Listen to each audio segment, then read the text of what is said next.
Fala, pessoa linda, maravilhosa. Vamos continuar? Nós estamos falando sobre competências gerais, BNCC.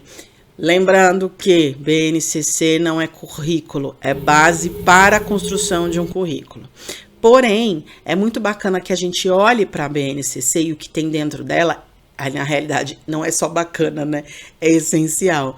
Para que a gente entenda o que é direito de aprendizagem. Porque na hora que eu entendo o que é direito de aprendizagem, eu entendo o que eu tenho que dar conta lá na minha escola, na minha sala de aula, dentro do meu lugarzinho do meu fazer. E o objetivo destes vídeos qual é? É a gente ter clareza de onde que eu coloco essas competências socioemocionais, as competências gerais, né, da BNCC, incluindo as competências socioemocionais e outras tantas que tem por aí, tá bom? Então vamos lá, nós vamos agora para o item 2. Lembrando que vamos falar de item 2, mas quando a gente coloca para valer as nossas intencionalidades com relação ao trabalho com essas competências, não existe item 1, agora eu vou para 1, depois eu vou para 2, não. Elas são correlacionadas entre si, elas funcionam juntas. Nós só estamos separando para facilitar a nossa conversa aqui no canal EducaVox. Aliás, se você não é inscrito, se inscreva, deixe o seu curtir aqui neste vídeo, para modo de que o YouTube tem um funcionamento dele, o algoritmo dele. Ele precisa que este vídeo seja curtido, que este canal tenha muitos inscritos, para que ele seja recomendado para outras pessoas, para que este conteúdo possa facilitar e contribuir com a vida de outras pessoas por aí, tá bom? Então vamos lá. Pensamento científico, crítico e criativo. E aí o subitem disso é curiosidade para aprender e imaginação criativa. Então, pensamento científico, crítico e criativo. Isto aqui, aonde que eu coloco isso dentro do meu planejamento? O pensamento científico, ele é aquilo que eu tiro do senso comum. Eu digo para as crianças assim, o céu é azul. Por que ele é azul? Existe uma explicação científica para isso. As nuvens se formam no céu. Por que as nuvens se formam no céu? Qual é o processo que faz com que as nuvens se formem no céu? Então, isto do pensamento científico é aquela coisa investigativa. Eu quero entender como que o mundo que eu vivo funciona. Por que aquilo tá lá e não lá? Por que o céu é azul e não verde? Por que quando tá nublado fica cinza? Por que quando escurece fica preto? Por que as nuvens ficam assim, ficam assado? Quando chove, o que acontece? Este pensamento científico é aquilo que tem que ser o mobilizador dos nossos estudantes, das nossas crianças. Eles precisam ter clareza, cada vez mais clareza, do lugar que eles ocupam e de como esse troço todo funciona. Então, se eu vou deixando isto intencional e sistematizado dentro do meu planejamento, eu facilito esta compreensão, eu facilito com que os nossos estudantes, as nossas crianças desenvolvam o pensamento científico. Crítico, por que crítico? Porque eu preciso olhar para as coisas e fazer perguntas. A habilidade da criticidade não é a crítica de ficar reclamando. Presta atenção, não tem nada a ver com isso, sabe? Isso é Mutley, é ranzinza, é outra coisa. Não tem nada a ver com criticidade. A criticidade vem de eu olhar para aquilo e fazer perguntas. Por que as coisas são como são? E de eu entender qual é o meu lugar neste mundo, aquilo que me agrada, aquilo que não me agrada, e eu conseguir comunicar isso, aquilo que me agrada e aquilo que não me agrada. Em seguida tem o criativo. Então, pensamento científico, pensamento crítico, pensamento criativo. Então, este pensamento criativo, nós, escola, temos de tomar muito cuidado para verificar se as nossas estratégias, a nossa organização escolar está desfavorecendo, impedindo de que as crianças e os estudantes sejam de fato criativos. Então, olha só, competências gerais que estão na BNCC. Pensamento científico, pensamento crítico, pensamento criativo. Curiosidade para aprender e imaginação criativa. Para que é isso? Sabe metodologias ativas? Sabe, aprendizagem baseada em problemas, aprendizagem baseada em projetos, que onde você constrói algo com alguma intencionalidade, com alguma funcionalidade real. É disso que nós estamos falando. Quando eu trago para dentro da minha sala de aula estratégias que permitam que a criança seja protagonista da própria aprendizagem, eu estou favorecendo todas as competências, inclusive o pensamento científico, crítico e criativo.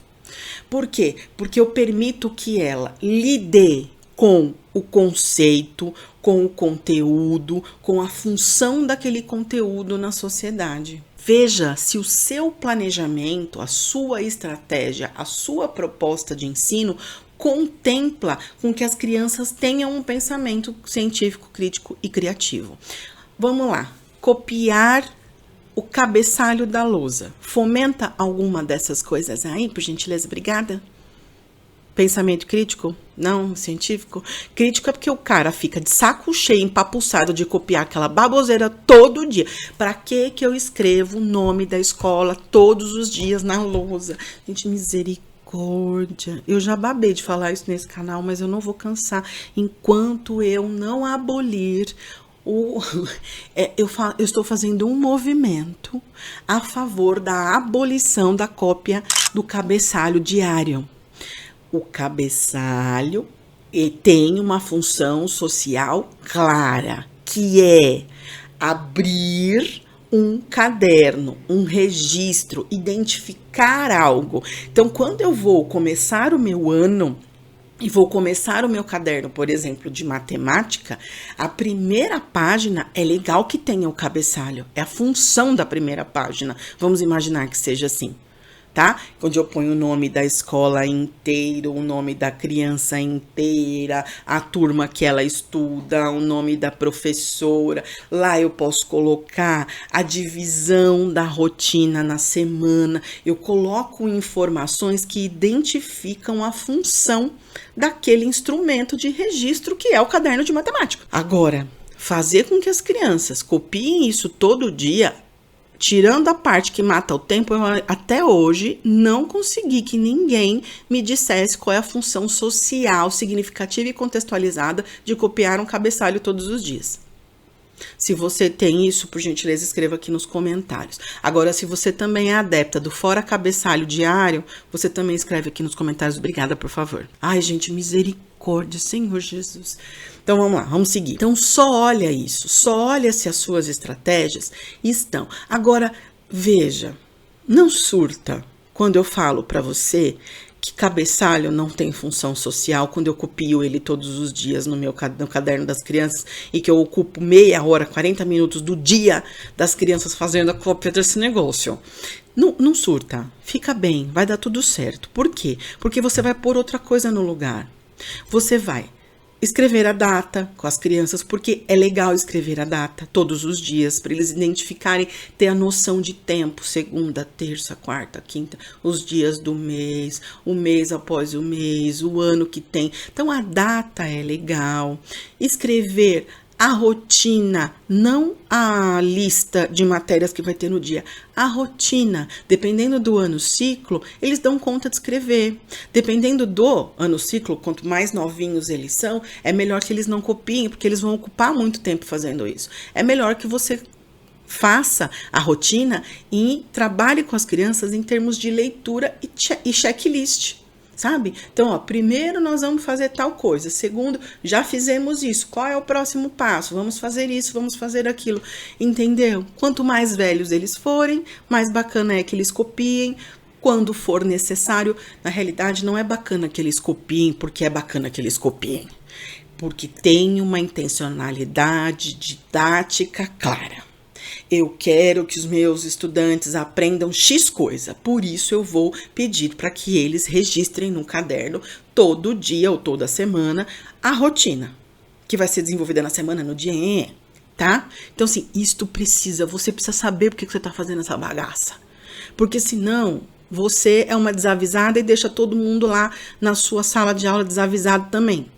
Então, nada de ser desavisado. Vamos ter clareza do que a gente tá fazendo, que nós não é besta. E nós também não temos tempo a perder, não. Vamos fazer o negócio direito. Veja se a sua estratégia de ensino está dando conta de promover este pensamento científico, crítico e criativo. Tá? Não precisa ficar fazendo construções mão na massa o tempo todo. Não precisa. Mas as crianças precisam lidar com o conhecimento que está sendo construído.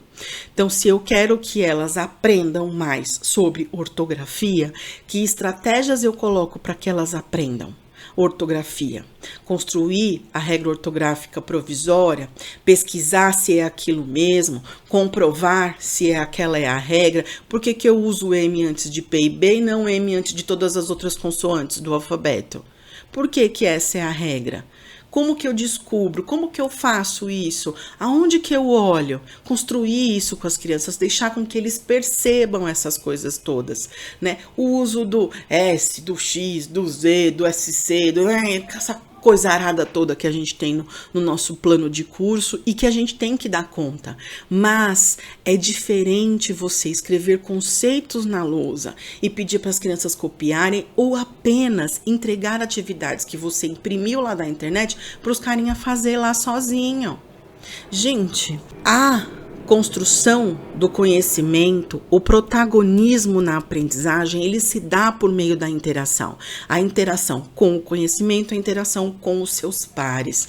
Eu costumo dizer, vou babar de falar, de repetir neste canal, forever, como diz o filósofo Mussum. A escolha de duplas, trios, de agrupamentos produtivos é inteligência do professor. Porque se você monta agrupamentos produtivos, um ensina o outro, eles trocam conhecimento entre si. A aula fica mais legal, fica mais divertida, a interação é favorecida e você diminui aquele papel que a gente acha que tem que ter para sempre de detentor de todo o conhecimento. Se eles não aprenderem comigo, eles não vão aprender. Não, eles aprendem entre eles, porque inclusive a gente tem muita criança sabida, crianças com potenciais absurdos e que elas precisam ter o direito de colocar esses potenciais ali em xeque dentro da escola. Então, deixe com que as suas estratégias, as suas propostas de ensino contemplem isso e favoreçam isso. A interação, a socialização, aprender entre os seus pares, com uma proposta clara, contextualizada e significativa. Para que eu estou aprendendo ortografia? Por que eu tenho que aprender a usar se é um R, se é dois R, se é SC, se é X, se é Z? Por que eu tenho que aprender? Porque existe uma regra de dentro de uma língua que eu uso para me comunicar e que eu preciso me comunicar com clareza e para isso eu lanço mão das regras de ortografia, de concordância, de entenderam? Isso precisa ficar claro para eles. Por que é que eu tô te ensinando essa bagaça, menino? Presta atenção. Eu estou te ensinando esse negócio porque isso tem uma função real na sociedade. Você vai usar a ortografia nos seus textos quando você for se comunicar no seu mundo. Seja ele qualquer um que você for, no seu trabalho, na carta, no e-mail, no bilhete, na mensagem de WhatsApp para sua namorada, para seu namorado, sei lá para quem. Entendeu? A situação de comunicação, ela é real. E tudo que eu aprendo em língua portuguesa é para favorecer a situação de comunicação que é necessária, é real e precisa acontecer. E é papel da escola ensinar. Então, isso tudo a gente precisa dizer para as crianças, seus bonitos, vem cá. Presta atenção aqui na pro que eu vou te falar. A gente precisa dizer isso para eles. A regra tem que ficar clara. Vai dar tudo certo se você fizer isso. Até o próximo vídeo.